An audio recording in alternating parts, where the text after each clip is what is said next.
ये कहानी एक गांव की लड़की लायबा की है, जिसकी जिंदगी बचपन से ही दुखों और मजबूरियों के साए में गुजरी। गांव के किनारे एक छोटे से कच्चे मकान की छत पर वो अकेली बैठी आसमान को ताक रही थी। उसकी आंखों में आंसू थे, जो उसके पुराने घिसे पिटे कपड़ों में जज़ब होते जा रहे थे। उसकी जिंदगी एक ऐसी किताब की तरह थी, जिसके हर पन्ने पर गम और महरूमी की इबारतें लिखी थीं। लायबा की शादी महज 17 साल की उम्र में गांव के एक मजदूर लड़के फयाज से कर दी गई थी। ये शादी किसी खुशी या मोहब्बत का नतीजा नहीं थी, बल्कि गुर्बत और मजबूरी की बुनियाद पर हुई थी। उसके वालिदैन इतने तंगहाल थे कि उन्हें लगा बेटी को ब्याह कर उसकी जिम्मेदारी से हल्के हो जाएंगे। लेकिन शादी के बाद भी लायबा की किस्मत नहीं बदली। फयाज दिन भर खेतों में मेहनत करता और लायबा लोगों के घरों में झाड़ू पोंछा करती। लेकिन दोनों की दिन रात की मेहनत के बावजूद भी उनकी जिंदगी में कोई खुशहाली नहीं आई। शादी को 2 साल भी नहीं हुए थे कि एक दिन फयाज खेत में काम करते हुए एक दरख्त से गिर पड़ा। चोट इतनी गहरी थी कि उसकी जान नहीं बच सकी। जब यह खबर लायबा को मिली तो उसके पैरों तले से जमीन खिसक गई। एक झटके में उसकी दुनिया उजड़ गई थी। लेकिन उसकी तकलीफ यहीं खत्म नहीं हुई।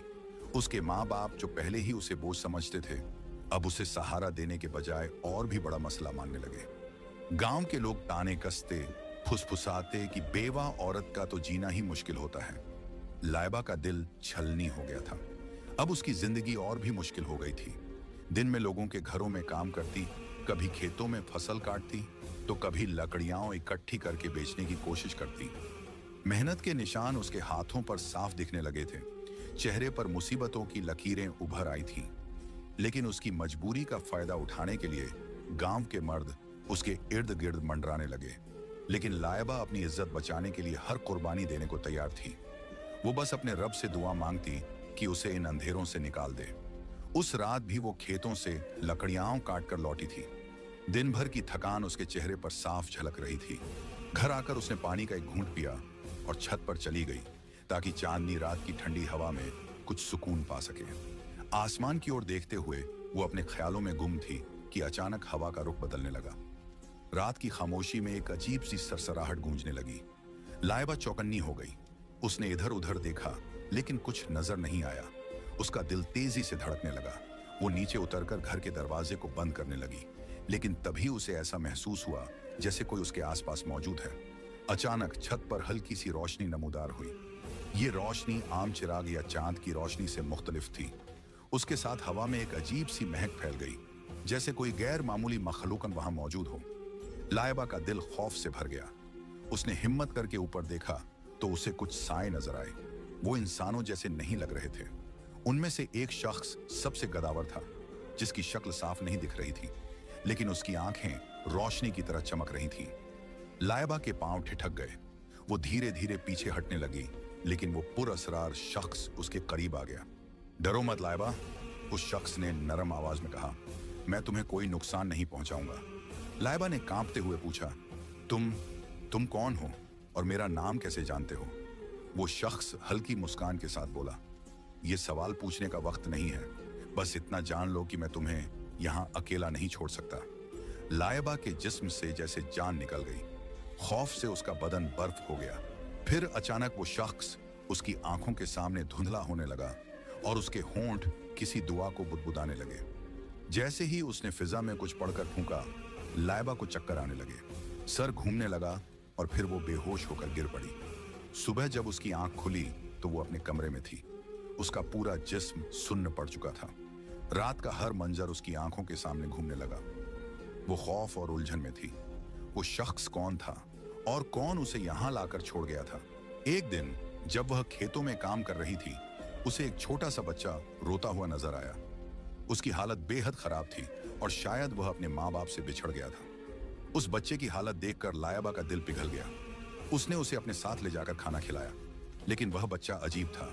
उसकी नीली आंखों में ऐसी कशिश थी जो लायबा को कहीं पहले देखी हुई लगती थी, पर कहां, यह याद करना मुश्किल था। खाना खाते ही वह बच्चा अचानक वहां से भाग गया। लायबा ने उसे बहुत ढूंढा, मगर वह कहीं नहीं मिला। यह घटना उसे अजीब लगी, लेकिन उसने इसे अपनी थकान का वहम समझकर नजरअंदाज कर दिया। पर रात को जब वह अपनी छत पर लेटी थी, तो वही बच्चा उसकी यादों में गूंज रहा था। उसकी नीली आंखों की चमक और उनके पीछे छिपा अजीब सा सुकून लायबा के दिल में हलचल मचा रहा था। ऐसा लग रहा था जैसे वह बच्चा उससे कुछ कहना चाहता था, लेकिन उसकी बात समझना नामुमकिन था। अगली सुबह जब लायबा जंगल में लकड़ियां इकट्ठी करने गई तो उसे एहसास हुआ कि कोई उसके पीछे चल रहा है। उसने मुड़कर देखा, मगर वहां कोई नहीं था, लेकिन उसके कदमों की आहट के साथ साथ किसी और के कदमों की हल्की छाप सुनाई दे रही थी। घबराकर उसने तेज कदमों से चलना शुरू किया, मगर वह आहट उसके साथ साथ बढ़ती रही। रात को जब वह बिस्तर पर लेटी तो उसे महसूस हुआ कि कोई उसके कमरे में मौजूद है। उसने चारों ओर नजर दौड़ाई, लेकिन कोई दिखाई नहीं दिया। फिर वही अजीब खुशबू महसूस हुई जो उस रात पुरस्रार रोशनी के साथ आई थी। उसका दिल तेजी से धड़कने लगा। उसे ऐसा लगा जैसे कोई साया धीरे धीरे उसके करीब आ रहा हो। उसने घबराकर आंखें बंद कर लीं और मन ही मन दुआ पड़ने लगी। कुछ देर बाद जब आंख खुली तो सब कुछ सामान्य था, लेकिन लायबा जानती थी कि कुछ तो अजीब घट रहा है। एक दिन जब वह गांव के कुएं पर पानी भरने गई तो वहां उसे गांव की एक बूढ़ी औरत मिली। वह औरत हमेशा अकेली रहती थी और उसके बारे में कई अजीबोगरीब कहानियां मशहूर थीं। वह लायबा के पास आई और धीमे स्वर में बोली, बेटी, मैंने तुम्हारे साथ जो कुछ हुआ है उसे महसूस किया है। वो बच्चा जिसे तुमने देखा था एक आम बच्चा नहीं था। लायबा के रोंगटे खड़े हो गए। उसने घबराकर पूछा, आप ये कैसे जानती हैं? वह कौन था? लेकिन उस औरत ने कोई जवाब नहीं दिया। वह बस एक गहरी नजर लायबा पर डालकर वहां से चली गई। लायबा के दिल में अजीब सी बेचैनी समा गई। उसने खुद को समझाने की कोशिश की कि यह सब उसका वहम था, लेकिन दिल था कि मानने को तैयार नहीं था। इस बीच उसकी सास और नंदों का रवैया और सख्त होता जा रहा था। उसकी सास ताने मारती, तेरे जैसी मनहूस औरत की वजह से मेरा बेटा मरा। तू यहां से चली जा, वरना एक दिन मैं तुझे खुद बाहर निकाल फेंकूंगी। नन्ने भी तंज कसती, तेरी वजह से हमारी शादी नहीं हो रही। तू कोई जादूगरनी लगती है। लेकिन लायबा की जिंदगी अब सिर्फ घर वालों के सितम तक सीमित नहीं थी। जब से उसने उस बच्चे को जंगल में खाना खिलाया था, तब से अजीबोगरीब घटनाएं होने लगी थीं। एक दिन उसकी सास उस पर आग जलाने में देर करने पर बेतहाशा गुस्सा हो गई और उसे पीटने के लिए एक मोटा डंडा उठा लिया। लेकिन जैसे ही वह लायबा की ओर बढ़ी, अचानक किसी अनदेखी ताकत ने उसका पैर खींच लिया। वह जोर से गिरी और वही डंडा उसके सिर पर आ लगा। दर्द से चीखती हुई वह अपने कमरे में चली गई। लायबा अवाक थी। यह कैसे हुआ? क्या कोई था जो उसकी हिफाजत कर रहा था? मगर कौन? कुछ दिनों बाद एक रात उसकी नंदें उसे कमरे से निकालने की साजिश करने लगी। उन्होंने उसका बिस्तर बाहर फेंक दिया और उसे खींचते हुए दरवाजे की ओर ले जाने लगी। तभी कमरे में एक अजीब ठंडक छा गई। हल्की नीली रोशनी हर तरफ फैल गई और फिर उस रोशनी के बीच एक बड़ा खौफनाक साया नमूदार हुआ। ननदों की चीखें निकल गईं। लायबा पत्थर की तरह जमी खड़ी रही। उस साये की मौजूदगी ने सबको सहमा दिया था। गांव में कोई नहीं जानता था कि यह सब क्या था। कोई इसे दैवीय शक्ति मान रहा था तो कोई किसी जादू का असर। लेकिन लायबा को यकीन था कि यह सब उस रहस्यमयी बच्चे से जुड़ा था। वह कौन था और उसकी जिंदगी में क्यों आया था? इसका जवाब अभी बाकी था। गांव की उस रात का सन्नाटा घना हो चुका था। हवा सरसराती हुई पेड़ों की शाखाओं को हिलाती एक अजीब सा खौफनाक माहौल बना रही थी। वह दोनों नंदें कांपती हुई वहीं जमीन पर बैठ गईं। उनमें से एक ने कपकपाते हुए कहा, यह क्या था? इसके फौरन बाद वह साया उनकी नजरों से ओझल हो गया, लेकिन उनके दिलों में जो दहशत बैठ गई थी उसे मिटाना नामुमकिन था। वे दोनों सरपट दौड़ती हुई वहां से भाग निकली, लेकिन जो कुछ हुआ था उसके असरात अब भी घर में बाकी थे। घर के अंदर माहौल पहले ही तनाव से भरा था। लड़की की सास ने जब यह सब महसूस किया तो उसके माथे पर शिकन और गहरी हो गई। वह बार बार दोहराने लगी, इस लड़की के साथ कोई साया है। यह हमें बर्बाद करने के लिए आई है। पहले इसकी मनहूसियत ने मेरा बेटा खा लिया, अब यह पूरे खानदान को खत्म करना चाहती है। वह दिन रात मौलवियों और आमिलों को बुलाने की बातें करती। उसका इरादा साफ था, किसी भी तरह इस लड़की को घर से निकाल देना था। लड़की खौफ से कांपने लगी। उसके अंदर बस एक ही डर था, अगर उसे इस घर से निकाल दिया गया तो वह कहां जाएगी? उसके अपने पिता पहले ही उसे त्याग चुके थे। उन्होंने बहुत पहले साफ लफ्जों में कह दिया था, अब तेरा जीना और मरना तेरे ससुराल में है। इस घर से तेरा कोई ताल्लुक नहीं, दोबारा यहां कदम मत रखना। अब उसकी सास ने गांव के एक मौलवी को बुला लिया।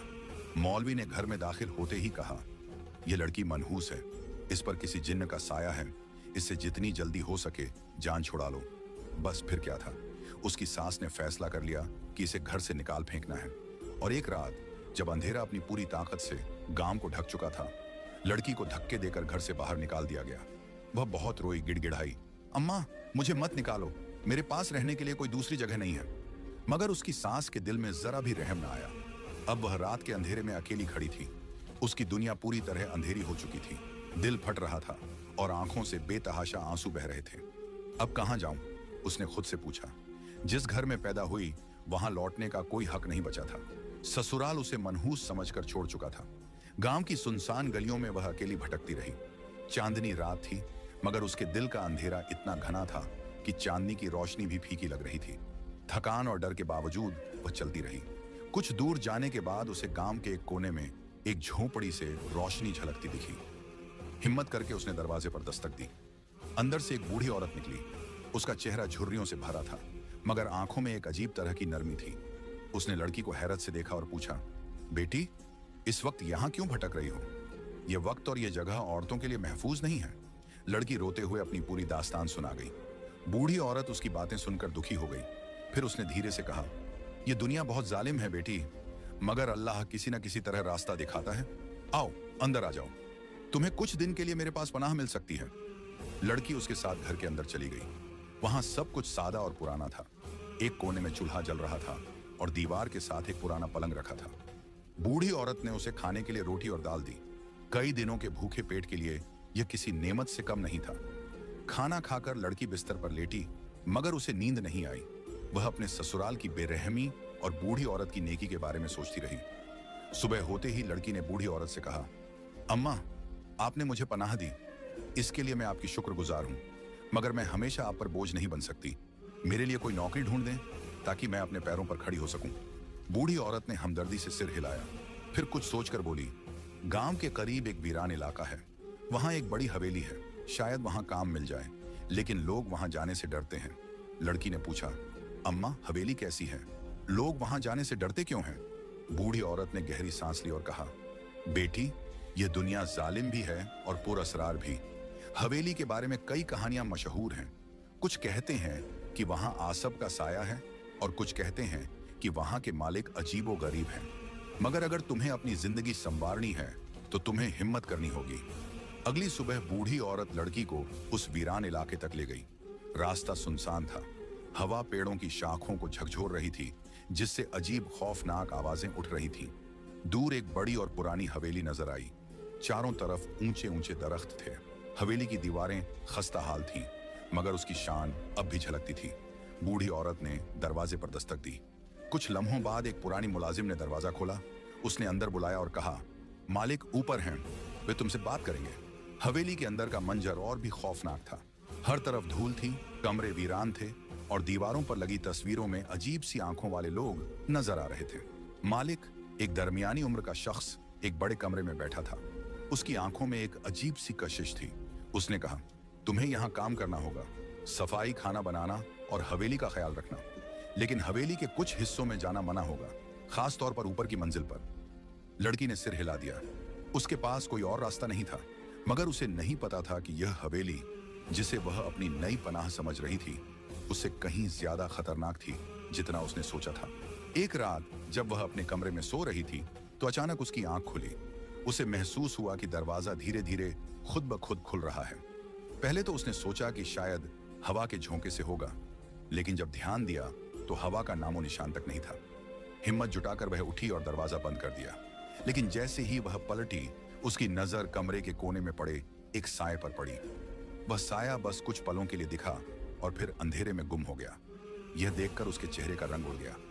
डर के बावजूद उसने आयतुल कुर्सी पढ़ी और सोने की कोशिश की, मगर अब उसकी नींद गायब हो चुकी थी। यह सब उसके लिए एक पहेली बन चुका था। अगली सुबह वह नीचे गई, जहां किचन में एक बूढ़ी मुलाजिमा काम कर रही थी। झिझकते हुए उसने पूछा, अम्मा, रात को अजीब वाकया हुआ। दरवाजा अपने आप खुल गया और मैंने एक साया भी देखा। क्या यह हवेली सच में भूतिया है? बूढ़ी औरत ने पहले उसके सवाल को नजरअंदाज करने की कोशिश की, लेकिन फिर एक लंबी आह भरते हुए बोली, बेटी, यह हवेली बहुत पुरानी है और पुरानी जगहों से हमेशा कुछ ना कुछ किस्से जुड़ जाते हैं। मैंने तुमसे पहले भी कहा था, यहां ज्यादा सवाल मत किया करो, बस अपना काम करो और अल्लाह का नाम लो। लेकिन हवेली में सब कुछ इतना आसान नहीं था। ऊपर की मंजिल पर जाने की उसे सख्त मनाही थी, मगर कभी कभी वहां से ऐसी आवाजें आती जो उसकी तवज्जो अपनी तरफ खींच लेती। कभी ऐसा लगता जैसे कोई ऊपर चल रहा हो और कभी सरगोशियां सुनाई देती। कुछ दिनों बाद एक और अजीब वाकया हुआ। रात को जब वह बावर्ची खाने में पानी लेने गई तो उसे ऐसा महसूस हुआ जैसे कोई उसके पीछे खड़ा है। उसने झटके से पलट कर देखा, लेकिन वहां कोई नहीं था। अचानक बावर्ची खाने की खिड़की जोर से बंद हो गई, बिना किसी हवा के। यह सिर्फ एक बार नहीं हुआ। जब भी वह रात के समय अकेली होती, उसे किसी की मौजूदगी का एहसास जरूर होता। फिर एक रात जब सब सो रहे थे, उसने फैसला किया कि वह हवेली के सबसे बड़े राज का पर्दाफाश करेगी। वह दबे पांव ऊपर की मंजिल की तरफ बढ़ी। हर कदम के साथ उसका दिल तेजी से धड़क रहा था। ऊपर पहुंचते ही उसने देखा कि एक बड़ा दरवाजा था जिस पर अजीब सी अलामत बनी हुई थी, एक ऐसी निशानी जो उसने पहले कभी नहीं देखी थी। उसने दरवाजे को हल्के से धकेलने की कोशिश की, लेकिन वह बंद था। और तभी उसे महसूस हुआ कि किसी ने उसके कंधे पर हाथ रखा है। उसका पूरा जिस्म सुन्न पड़ गया। जब उसने हिम्मत करके पीछे देखा तो वहां कोई नहीं था। खौफ के मारे वह लड़खड़ाती हुई नीचे भागी और अपने कमरे में जाकर दरवाजा बंद कर लिया। अगली सुबह हवेली के मालिक ने उसे बुलाया।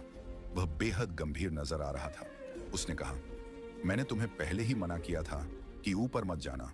अगर तुम्हें यहां रहना है तो मेरी बात माननी होगी। लड़की ने डरते हुए माफी मांग ली, मगर अब उसके अंदर शक घर कर चुका था। हवेली में कुछ तो ऐसा था जो मालिक और बूढ़ी मुलाजिमा उससे छुपा रहे थे।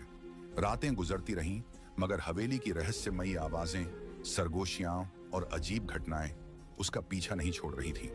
एक रात जब वह तहखाने में कुछ लेने गई तो उसे वहां भी सरगोशियां सुनाई दी। हालांकि वहां उसके अलावा कोई नहीं था। लेकिन सबसे खौफनाक मंजर तब आया जब एक रात उसने हवेली के मालिक के कमरे से अजीब सी आवाजें सुनी। वह दबे पांव उसके कमरे के पास पहुंची और दरवाजे की झिड़ी से अंदर झांका। अंदर का नजारा देखकर उसके होश उड़ गए। मालिक फर्श पर बने एक अजीब से गोले के अंदर बैठा था। उसके चारों ओर मोमबत्तियां जल रही थीं और वह किसी अज्ञात भाषा में कुछ पढ़ रहा था। लेकिन जो चीज सबसे ज्यादा खौफनाक थी वह थी उस लकड़ी की तख्ती पर रखी तस्वीर। वह तस्वीर किसी और की नहीं बल्कि उसी लड़की की थी। इससे पहले कि वह और कुछ देख पाती, एक मोमबत्ती की हल्की रोशनी दरवाजे पर पड़ी और मालिक की नजर झिड़ी से बाहर आ गई। अंदर से उसकी आवाज आई, कौन है वहां? लड़की का दिल जोरों से धड़कने लगा। उसने घबराकर अंधेरे कॉरिडोर में भागने की कोशिश की, मगर उसके पैर कांप रहे थे। किसी तरह वह अपने कमरे में पहुंची और दरवाजा बंद कर लिया। अब सवाल यह था, मालिक उसकी तस्वीर के साथ क्या कर रहा था? हवेली के तहखाने में दबी वो रहस्यमयी सरगोशियां कौन थी? गुजरे हुए कुछ दिनों के बाद हवेली में एक अजीब वाकया पेश आया। हवेली के बंद कमरे से किसी के चीखने और मदद मांगने की आवाजें आने लगीं। यह आवाज एक आदमी की थी जो बार बार खुदा के वास्ते खुद को वहां से निकालने की गुहार लगा रहा था। वह लड़की जो अब तक चुपचाप हवेली के रहस्यों को सहने की आदी हो चुकी थी, अब और खामोश नहीं रह सकती थी। वह धीरे धीरे उस बंद कमरे के करीब पहुंची और दरवाजे को धकेलने की कोशिश की, लेकिन उस पर मजबूत ताला जड़ा हुआ था। अचानक पीछे से बूढ़ी मुलाजिमा ने उसका हाथ पकड़ लिया और दबे लहजे में बोली, तुम क्या कर रही हो? पागल हो गई हो? तुम नहीं जानती कि तुम किस चीज में पड़ रही हो? यह कमरा तुम्हारे लिए नहीं है। लड़की ने डरते हुए पूछा, लेकिन वहां कौन है? यह आवाज किसकी थी? बूढ़ी औरत ने उसकी आंखों में झांककर गंभीरता से कहा, यह हवेली का सबसे बड़ा राज्य है। अगर तुमने इसे जानने की कोशिश की तो तुम भी इन राज्यों में दफन हो जाओगी। लड़की ने उसकी बात मान तो ली, मगर उसके दिल में यह यकीन बैठ गया कि यहाँ कुछ न कुछ गड़बड़ जरूर है। कुछ ही दिनों बाद उसने महसूस किया कि हवेली का मालिक हर रात अपने कमरे में देर तक बंद रहता है। उसके कमरे से अजीब सी रोशनी बाहर झांकती थी और रहस्यमयी आवाजें सुनाई देती थीं। एक रात जब दरवाजा हल्का सा खुला दिखा तो लड़की ने धीमे से उसे धकेला और भीतर दाखिल हो गई। अंदर का नजारा देखकर उसके रोंगटे खड़े हो गए। एक आदमी जंजीरों में जकड़ा हुआ था। उसके चेहरे पर खौफ और तकलीफ के गहरे निशान थे। अंधेरा होने के कारण लड़की ठीक से उसका चेहरा नहीं देख सकी, लेकिन उसके दर्द को महसूस कर सकती थी।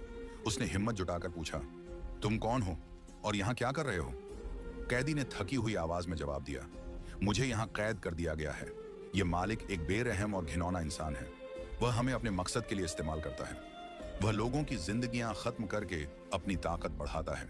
मुझे यहाँ से निकालो, वरना अगला निशाना तुम ही हो। उसकी बात सुनकर लड़की का दिल जोर जोर से धड़कने लगा। उसे वह मंजर याद आ गया जब उसने मालिक को अपनी तस्वीर के सामने कुछ तंत्र मंत्र करते देखा था। क्या वह कोई आमिल या जादूगर था? उसकी रीढ़ की हड्डी में ठंडी सिहरन दौड़ गई। वह तुरंत जंजीरों को खोलने की कोशिश करने लगी, लेकिन वे बहुत मजबूत थीं। तभी पीछे से किसी के कदमों की आवाज आई। लड़की ने झटपट कमरे से बाहर निकलकर दरवाजा बंद कर दिया। उसके बाद की रातें बेचैनी से कटी। वह कैदी की खौफजदा आंखें और जंजीरों की आवाज अपने जहन से निकाल नहीं पा रही थी। उसने तय कर लिया था कि किसी भी कीमत पर उसे आजाद करवाएगी, लेकिन यह आसान नहीं था। मालिक हर वक्त उस पर नजर रखे हुए था। उसे बहुत एहतियात से काम लेना था।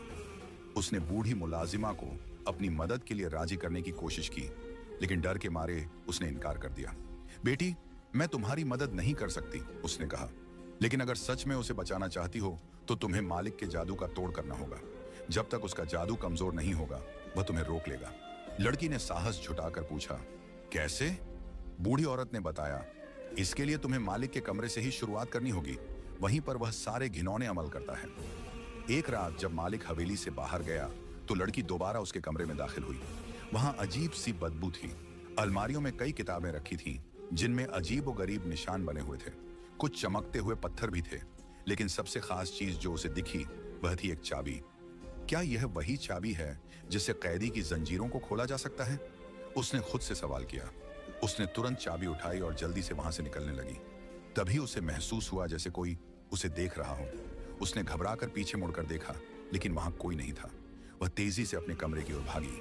अगली रात उसने चाबी लेकर बंद कमरे का रुख किया। कैदी ने उसे देखते ही पूछा, क्या तुमने चाबी ढूंढ ली? उसने जल्दी से चाबी निकाली और जंजीरों को खोलना शुरू किया।